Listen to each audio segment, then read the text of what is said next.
Hi guys, it's Jess from Honest Fiction, and welcome to the start of a reading vlog.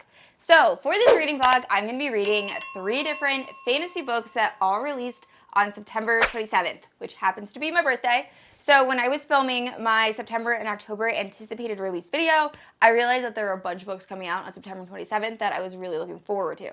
So the first book I will be reading is Spells for Forgetting by Adrienne Young. This is a murder mystery set on like a witchy island, and apparently it has like all the fall vibes, and I'm so looking forward to reading it. Adrienne Young also wrote Fable, which is one of my absolute favorite YA fantasies, so it should be really good. And then next I'll be reading House of the Hunger by Alexis Henderson. This is the same author that wrote Year of the Witching, which was super dark but also kind of empowering. It was just a really good read. I read it when it first came out like 2 or 3 years ago. And then last, I'll be reading One Dark Window. Now, this is a YA fantasy. However, I've heard it like skirts the line between YA and adult, and I don't know very much about this. I just know it uses like tarot card magic, which sounds super original, super unique, and I can't wait to read it. So those are the books I'll be reading, and I will check in with you guys after I've read a little bit.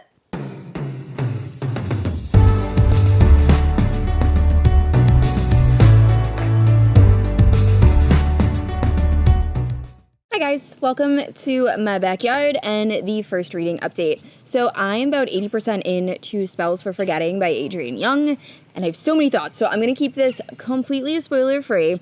So this is a multi-POV story, and we're following a group of friends, Lily, Dutch, Emery, and August. Now, August and Emery are in a relationship, and it's like young love, and they also live on this very isolated island. It does get tourists occasionally, but for the most part, it's just the community is very tight, and they all kind of believe in witchcraft. So a lot of the women on this island practice some sort of witchcraft, whether it be reading tea leaves or predicting the future and like looking at omens and things of that nature.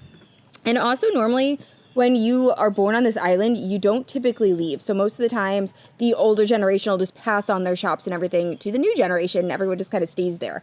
So I really liked that part of the story, but it kind of gets dropped. So anyway, Emery and August are, like I said, in a relationship, and they decide they want to leave this island. Unfortunately, the day before they are set to leave, Lily dies, and she's actually murdered, and the entire town suspects that August was the murderer. So there's not enough evidence to actually convict him of the crime, but the entire town is like, he needs to leave. So they end up fleeing. They're pretty much run out of this town, and then years go by.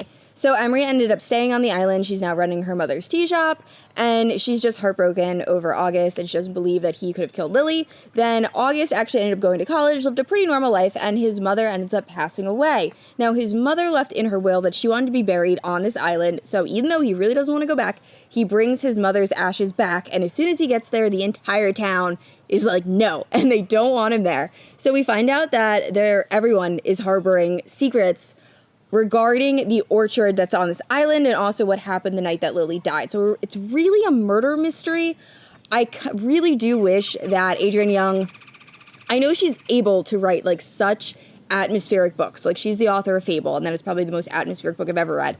And I wish this just had a little bit more fall vibes. Like, it really feels just like a murder mystery. Like, it doesn't really give me like that fall feeling. Like, and the witchiness, I want more of it, because when she's discussing it and when they're doing it, it's really interesting. Like, there's a time where Lily and Emery are learning how to use magic by Emery's grandmother, and she's reading out of the Book of Spells, and like, I love that, but I just feel like it's not enough in the book. Like, it's not consistent. So anyway, like I said, I'm 80% in. I still don't know who did it, and I'm pretty good normally at like figuring out the culprit, so it's a very good mystery, and I'm hoping to finish that by the end of tonight.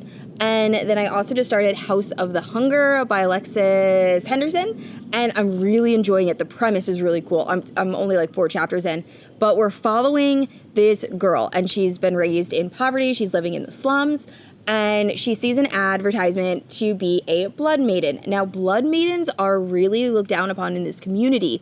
They're these young women that offer up their blood to like the higher royals up north, and after they do it for a set period of time, they pretty much live the good life. So she decides she wants to do this, so she's on her way to the interview when I stopped reading, so I can't wait to see what happens. So anyway, I am going to read a little bit more, and I will check in with you guys later.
guys, it is Friday night, and I have finished Spells for Forgetting, and I don't really know what to think about it, so I'm going to keep this spoiler-free, and it's going to be really difficult, because my biggest critique is who ended up doing everything.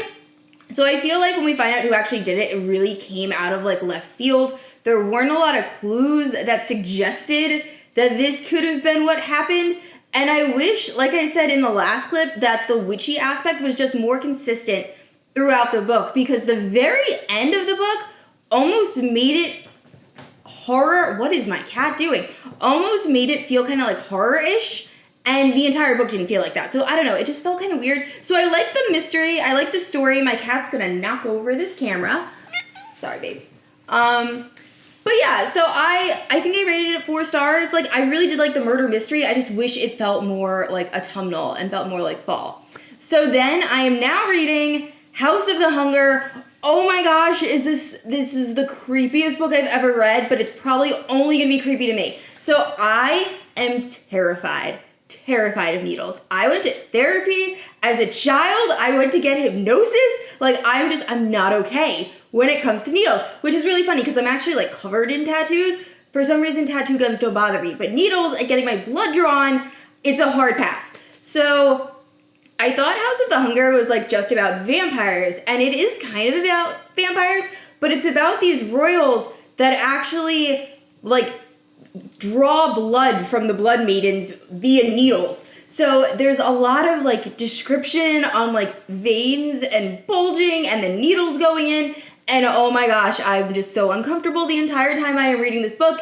It is giving me the ick, but kind of in a good way, because I do really like the story. The story is very unique. So we really haven't gotten to like the action part yet. It's just like a lot of creepy scenarios where these royals are drinking from the blood of blood maidens in order to like stay healthy.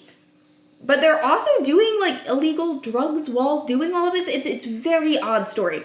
So then also our main character keeps seeing these weird messages like showing up. Like there was a message card under her bed, and there was a message in like the chokers she wears, because all blood maidens have to wear chokers.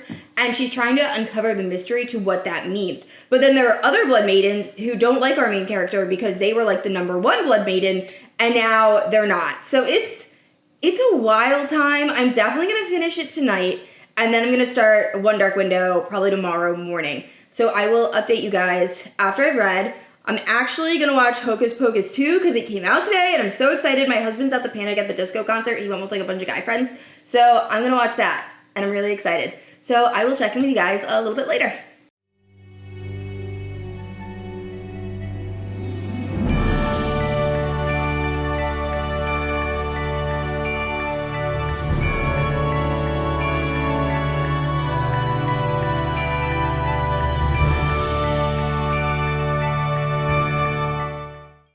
Hi guys. So I just got done filming 3 different videos. I do not recommend ever filming a wrap-up video and a book haul video on the same day. It was just a lot, and now I have to go and edit them, and my October TBR is going to be out really late. So sorry about that.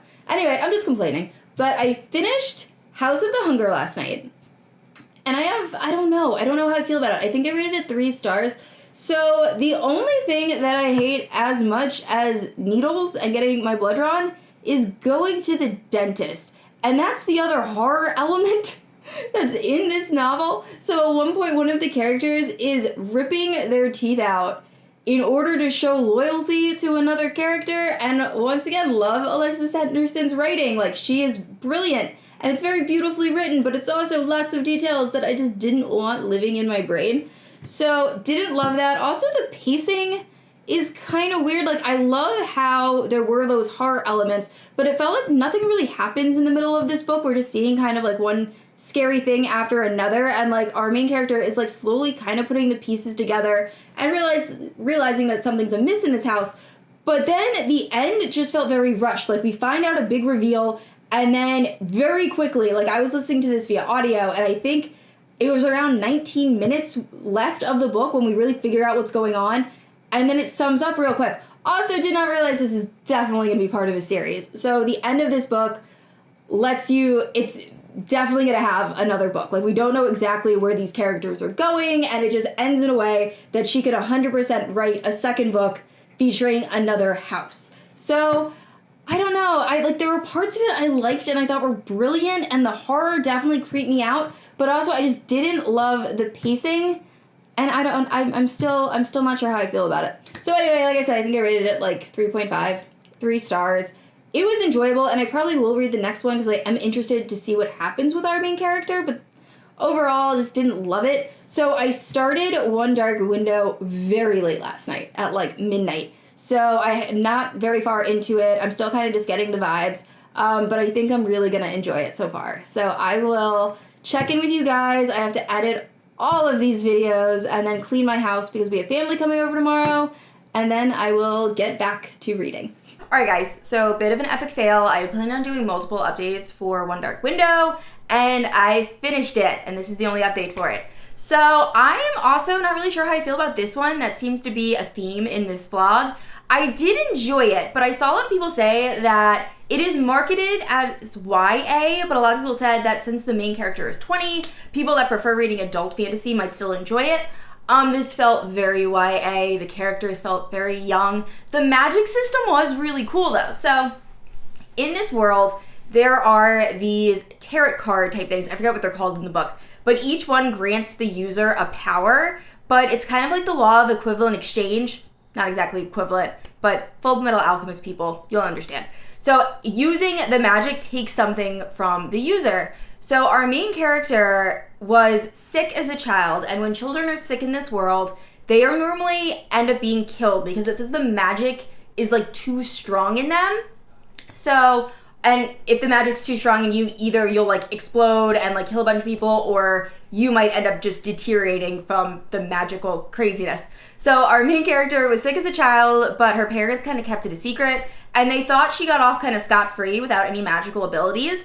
And then she ends up touching one of these magic cards, and she ends up absorbing the card into herself. So now it happened to be the monster card. So she has a monster living inside her, and she's trying to keep it a secret from everyone. And it was fun. It was good. Like, I really liked that concept. It reminded me a little bit of A Ruin of Roses, but I feel like it was done in a better way. And then the story is really about our main character realizing that there's some things going on in the kingdom, and she needs to hunt down these cards, and she ends up having some people help her. And yeah, it was a fun story.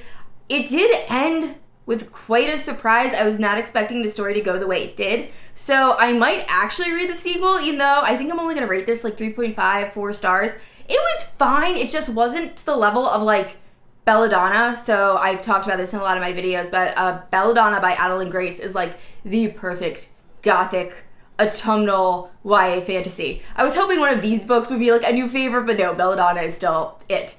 But yeah, so overall, I did enjoy all of the books I read. They just weren't like absolute favorites. And thank you guys so much for watching. I'm gonna try to be vlogging more consistently. I know the sound quality and the visual quality of this isn't gonna be too great. I'm gonna work on fixing that. But once again, thank you guys for watching. And I said this already, I post new videos every Thursday and Sunday. And if you haven't yet, please like and subscribe. I will see you all next week. Bye.